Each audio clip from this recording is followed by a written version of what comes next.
Hey, I'm Chef Perry with Latin Touch. I'm a culinary instructor, food blogger, and author of the La Caja China Cookbook series.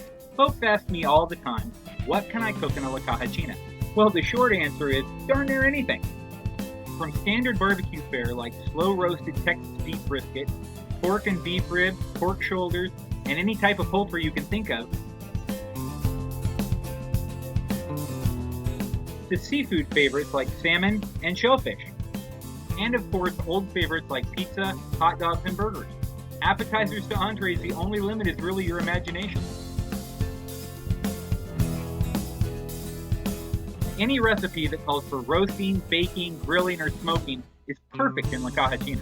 Heck, if you're roasting a pig for lunchtime, you can even make breakfast while you wait.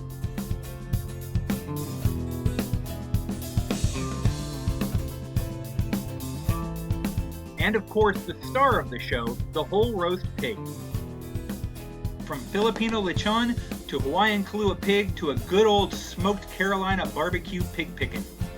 And of course, Cuban style, with that crazy, crispy, delicious pig skin.